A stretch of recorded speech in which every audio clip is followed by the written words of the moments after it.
Hello everyone and welcome. The fifth episode of Magia Anime is just there and I fucking love it. So first off, this is the non-spoiler review, so no game story spoilers here. If you want to see that, there should be a link in the description to the differences and spoiler video if it's already out. But let's begin with the episode first. Now, first off, we start with a flashback to Yachio's past together with Mifuyu, while Mifuyu talks about some rumors, and we'll see that Mifuyu wanted to follow the rumor of the salvation for magical girls, while Yachio disagreed with that and thought that there was kind of not something that was going to help them and they should instead help themselves, after which I assume they split up. Then we also see that Iroha is meeting Ui again, but Ui is kind of like a broken record and can't really articulate herself, and it's quite obvious that that's not really Ui and it's whatever else. We also then see very quickly that there's also other people in that rumor labyrinth where they've all probably met someone that they wanted to meet for a very long time, and they've all fallen prey to the, well, kind of sedative aura that is going on in that rumor. We then also very quickly see that once Iroha realizes that Ui has indeed been a fake, her soul gem darkens even further than what we've seen before. Going back to Mifuyu and Yachio, though, Mifuyu talks to Yachio about the letters that they've been sending each other that act as their last wills, basically. She talks about Yachio's grandma and her illness that she has. She talks about the coffee mugs that they've all been having. And ultimately, Yachio believes that this is the real Mifuyu and wants her to come home, but Mifuyu, she cannot come home anymore. She has to stay in this area. So Iria rushes over and Iria is like, wait a second, something's going on here. And Yachio is like, yeah, you're right, something's going on here. Mifuyu, yeah, let's come on and leave this area. But no, Mifuyu really doesn't want to leave. So this leads to Yachio also falling prey to the effect of this labyrinth as Iroha is forced to fight Mifuyu. Mifuyu actually looks pretty cool going around like this, even though she throws a weapon once and then has to wait like 20 seconds for it to come back. But, you know, just, it's not like it matters because Mifuyu can dodge everything like a total pro. Iroha basically can't even touch her. So, as Mifuyu tries to then attack Iroha and is about to defeat her, whoa, Yachi backstabs the shit out of Mifuyu. And Mifuyu was indeed a fake. That was not the real Mifuyu. The fake Mifuyu crumbles away, and Iroha goes over to Yachio, who is currently having something similar to a panic attack. But Iroha uses a grief seed on her to keep her safe. Right afterwards, then Tsuruno, the mightiest magical girl, comes over and is like, yo! And they also notice that Iroha's soul gem is going a bit dark. Well, it doesn't happen at that point, because first off, the Uwasa attacks the Uwasa of the Machibito horse, I think in English it's like the commonest horse or whatever. That thing attacks them and they try to fight back. But it's really powerful. They try to slice it apart, it doesn't work. They fight against some bubbles out there as well, doing stuff. And ultimately, they realize that they have to run away, but Iroha can't walk anymore because the soul gem is being bad. So three of them, they try to run away, they try to flee from the Uwasa, but it's too late. Iroha, her soul gem is too dark. She falls into the darkness and meets her witch self, something that we've also seen in one rebellion story to some degree, and also the different story where basically once magical girls become too corrupted, they kind of see really dark visions of themselves, of their past, and they can even see basically themselves as a witch person, basically. It's a bit weird, but she sees her witch self and then she actually does kind of become a witch. The witch bursts forth from her. We see her face going all white and being like, you get like a blindfold or something. And this witch is called Joanna, by the way. Joanna, George right there, destroys the Uwasa by completely destroying and massacring it, tearing it to shreds and to pieces. Holy shit. So after Joanna has destroyed the Uwasa, Joanna then attacks Tsuruno, and it seems like that's it for Iroha. She's gonna attack her friends. They're gonna have to defeat the witch. But before they can do any of that, Mummy motherfucking Tomoe comes in, destroys Joanna in one fucking shot, and she talks to them, and for some reason, Iroha is fine again. She was a witch, but now she's fine again. So Iroha floats down onto the ground again, and Yachio is like, what? And Tsuruno is like, what? And Mami is like, what? And pulls a gun and tries to shoot Iroha, but everyone else is like, yo, chill, fuck.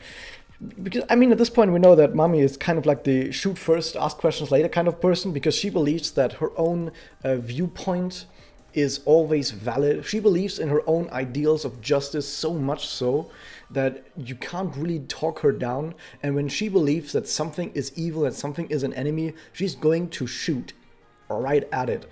So she, in this case as well, wants to instantly destroy Iroha as she is lying on the ground, but Yachio and Tsuruno, they kind of talk back at her and they try to convince her that this is not a witch, but it is a magical girl.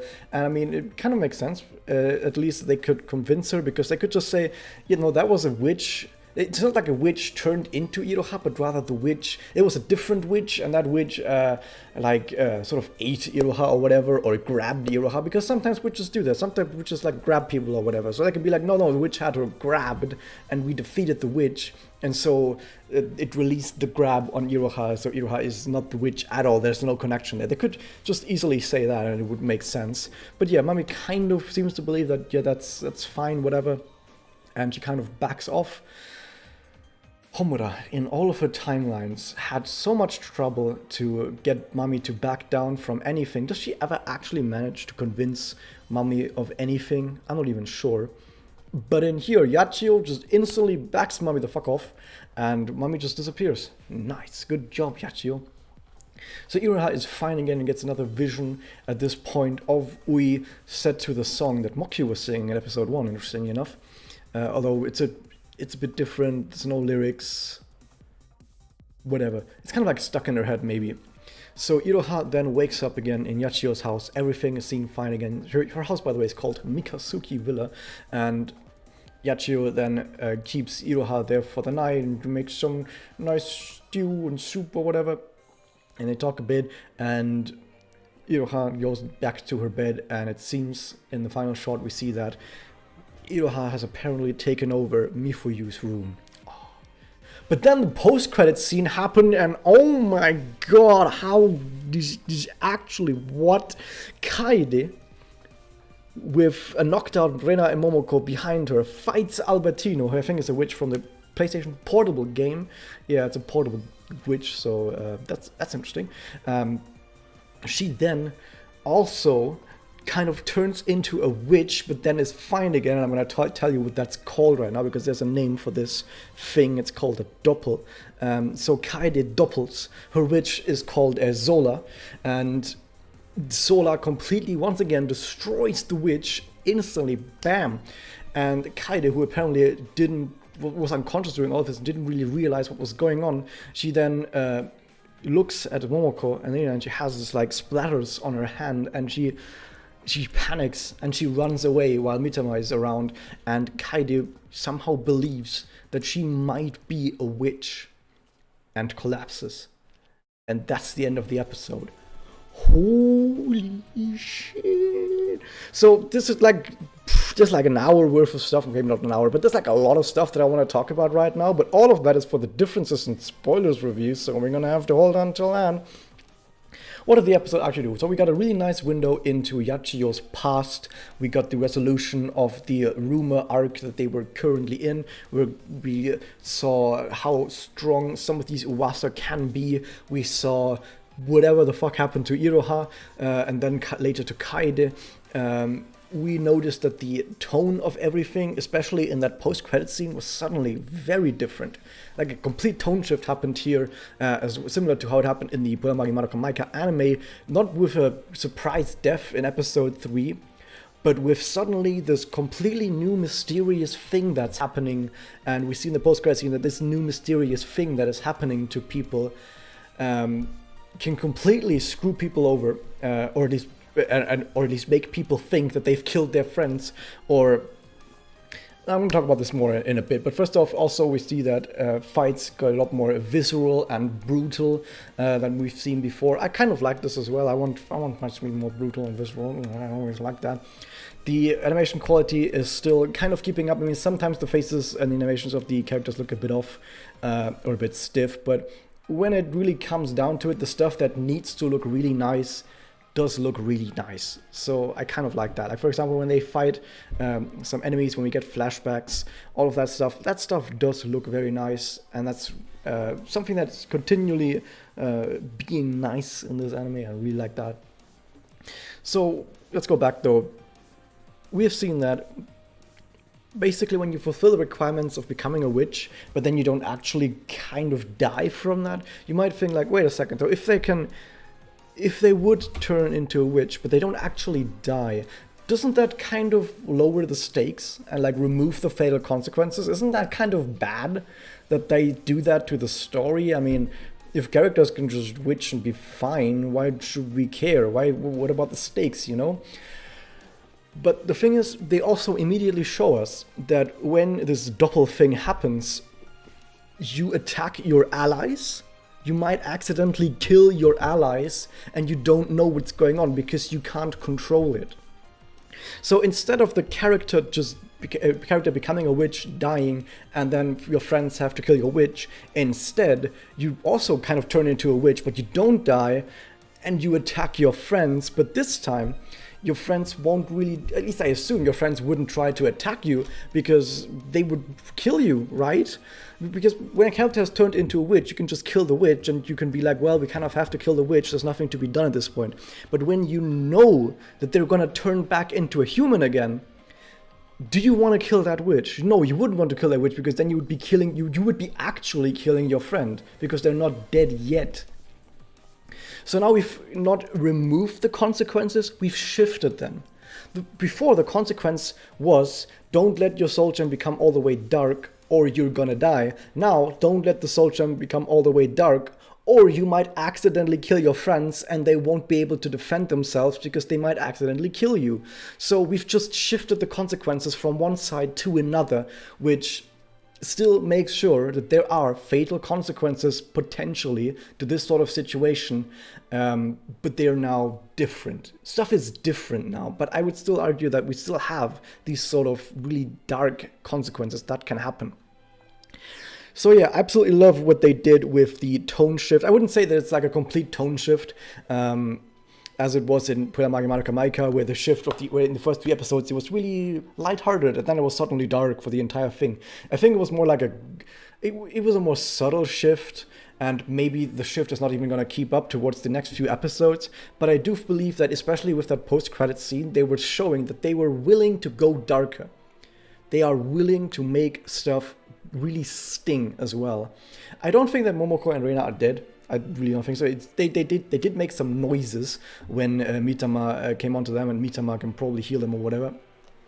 So they're not gonna be dead. So there's no big consequences from that, other than Kaede ran away now. And think about this: Momoko and Reina are gonna wake up at Mitama's. They're gonna see the witch is gone, Kaede is gone. Mitama is gonna say, I don't know what, I didn't see anything. Actually, it's possible that the grief seed of the witch dropped in that area because Kaede didn't pick it up. Why would she pick it up after what just happened? She didn't even know what's happened. She just basically went unconscious, and then when she came to, the witch was suddenly dead and she thought she killed her friends. So I don't think she picked up the grief seed. So Mitama probably saw the grief seed as well. She probably picked it up. So Momoko and Reina, they know the witch is dead, Kaede is gone, and Mitama has no idea what happened. They're gonna believe that Kaede suicided into the witch. That's at least what I think they believe now, and Kaede just ran off thinking she's a witch. So even though there were no fatal consequences, there's no character dying, things have still gone to shits almost immediately. So I'm really curious to see what they're gonna do, but I want to talk about so much more stuff because there's been, once again, I say this like every single time, that this time they've made even more ginormous changes to the story than they've done in the other episodes. I mean, I guess episode 1 was almost completely anime original, so you could say that those were the biggest changes. But even so, I think compared to like episode 2, 3, and 4, I think once again this is like the most stuff they've changed in an episode between game and this. So yeah, if you want to see more of that, stay tuned for the differences and spoiler review episode that's going to be linked in the description once it's done. But until then, hope you guys enjoyed this, and I'll see you guys next time. If you want to see more and be right there when new stuff happens, remember to like, comment, favorite, and subscribe, and give me your soul.